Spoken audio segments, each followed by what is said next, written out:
Hi there and welcome to My Green Pets. Today we're going to enjoy some time outside in the beautiful spring weather. We'll also look at the shade house, which has been put back up and some plants taken out there. And then we'll go back to the sunroom and see what's in bloom, see how it looks inside. Well, this year we had a very mild winter, and that means this spring we have flowers, flowers, and more flowers. A lot of the plants that die back in the winter and get set back by really strong cold weather, they weren't really set back that far this year, so they are really out in full force. Lots of little animals were out today too, enjoying the beautiful weather.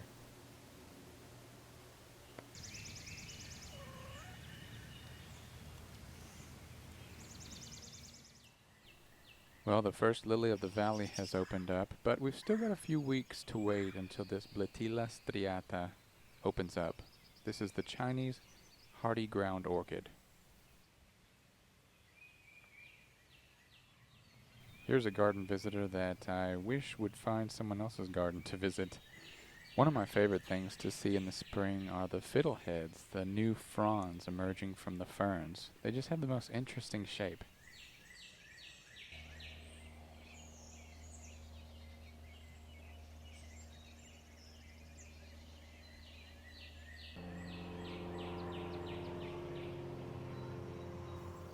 Believe it or not, it's been 6 months since we've been out to the shade house. This weekend I put up the shade cloths. It's 50% on one side and 80% on the other side. And I've taken some plants out there that are just sick of being inside and wanted to get some sun and some fresh air. You might remember this Vanda Pachar Delight in bloom with 12 spikes in October when I brought it in. We'll be looking for a similar show this spring, hopefully in May or so. I've also got my Maxillariella tenuifolia, or Max 10, outside. And last year this bloomed all through May and June for me, but it seems to be a little bit behind this year, so I might not see blooms till later, if at all. And then I've got my smaller Vandas as well. One of them, they're both unnamed hybrids, but one of them is in bloom, and that's been in bloom for about a month.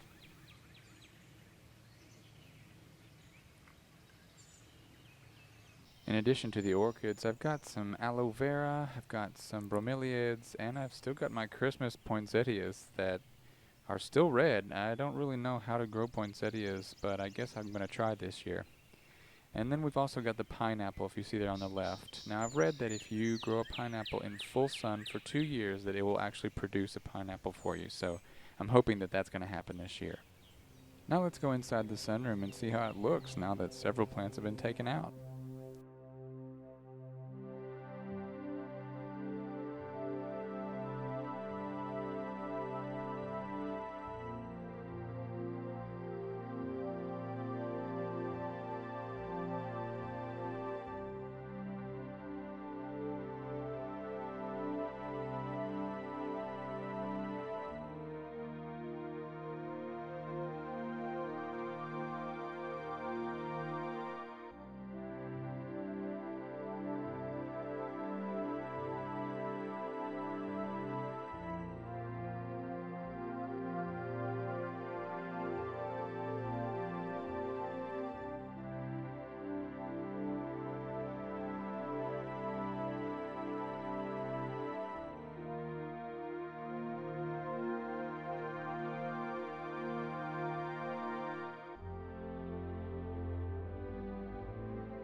Everything's still looking pretty nice, I have to say, but I do feel like the Brassica is probably in its last week.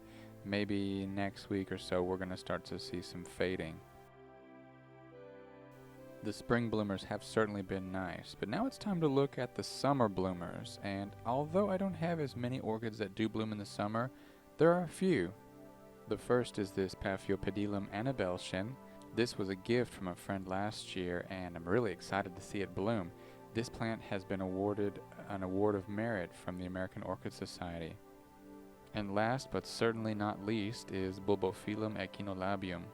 I got this plant 2 years ago and have been waiting patiently for it to bloom. It has put on 9 new growths since I've gotten it, but no flowers. there is something promising growing out of one of last year's pseudobulbs. So I'm going to keep my fingers crossed. Hopefully you'll do the same. And maybe in a few months we'll be seeing the beautiful 16-inch, 40-centimeter long flowers in bloom for all of us to enjoy. That just about does it for this week. Thanks for stopping by. You never know what you're going to find here on My Green Pets, so until next time, keep 'em growing and keep 'em green. Bye.